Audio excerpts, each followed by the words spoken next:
지나친 팬심은 팬으로 심장을 찌르는 듯합니다. 유명인은 팬들의 사랑을 통해 더욱 힘을 얻고 활동을 합니다. 그러나 지나친 팬심은 팬으로 누군가를 찌르는 칼이 됩니다. 과도한 사랑, 섣부른 옹호는 부작용만 낳을 수 있습니다. 최근 김호중이 엄청난 일을 저질러 국민의 질타를 받고 있습니다. 이런 상황에 팬들은 크게 세 부류로 나누인 듯합니다. 김호중에 실망한 자들이 있고, 지금 이런 상황에서 이러지도 저러지 못하는 자들이 있고, 마지막 세 번째 여전히 강한 팬심으로 옹호하고 지지하는 자들이 있습니다. 그런데 이런 팬심은 이단을 쫓던 자들이 이단 교주의 실체가 드러나도 떠나지 않고 더 강력히 지지하고 옹호하는 면을 다분히 비슷합니다.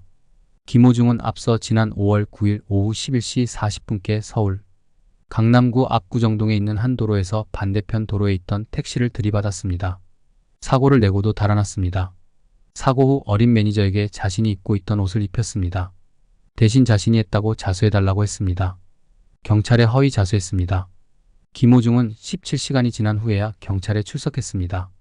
나중 큰 공연 후 자신의 실수를 인정했습니다. 당시 김호중도 문제지만 소속사 생각 엔터테인먼트도 음주운전 사실을 강하게 부인했습니다. 사건을 덮으려고 거짓에 거짓을 더했습니다. 술집에 갔지만 술은 마시지 않았고 블랙박스 메모리 칩을 제거했습니다.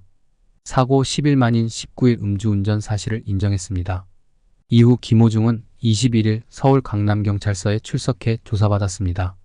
그러나 지난 24일 서울중앙지방법원 신형의 영장 전담 부장판사는 특정범죄, 가중처벌 등에 관한 법률상 도주치상위험 운전치상, 사고 후 미조치, 범인도피 방조 등 4개 혐의를 받는 김호중에게 증거를 인멸할 우려가 있다라며 구속영장을 발부했습니다. 이런 상황에 김호중 팬은 김호중을 향한 수사, 기관의 날카로운 칼날이 정치권 이슈를 은폐하기 위한 용도가 아니었기를 간절히 바란다라며 음모론을 펼치기도 했습니다. 팬들은 팬카페를 가입자만 방문할 수 있도록 비공개로 전환했고요. 이에 더해 추가 의견서까지 게재했습니다. 팬카페 운영진은 팬카페를 통해 소속사 생각 엔터테인먼트 측의 탈퇴를 요구하며 김호중 가수님과 본 팬카페의 회원인 김호중의 열성팬 조직 즉 아리스는 하나이며 아리스는 김호중 가수님과 끝까지 함께할 것임을 다시 한번 표명한다고 했습니다.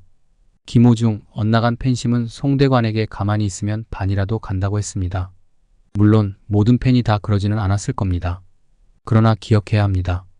때로 과한 애정과 옹호는 누군가를 죽이는 칼이 될 수 있습니다. 오히려 김호중을 보호하려다가 김호중을 더 다치게 할 수도 있습니다.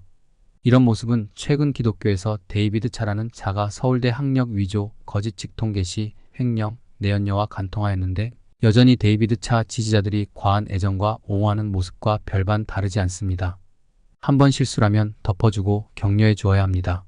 그러나 한두 번이 아니라 지속적인 거짓 행동을 펼쳤다면 어떤 부분이 문제인지 고민해야 합니다. 늘 지지하고 옹호만 한다고 문제가 덮이거나 한 사람이 아무리 유명하더라도 바뀌지 않습니다. 때로 유명인의 허물이 드러났을 때 더 자신의 문제를 직면하고 개선할 수 있도록 해 주어야 합니다. 자숙하고 숙고하는 가운데 다시 이런 일이 발생하지 않도록 해야 하는데요. 그냥 덮어주기식으로 가고 오히려 강한 팬심으로 조금이라도 자신이 지지하는 연예인, 혹 교주를 뭐라고 하는 것 같으면 쏘아붙이고 맹종하는 것도 문제입니다.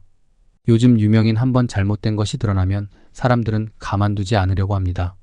그런데 사실 냉정하게 보면 그런 문제 혹 이슈가 한두 번이 아니라 지속된 문제였다면 우리는 실수가 아니라 그 사람 자체에 무엇이 문제인지 볼 수 있게 해주기도 해야 합니다.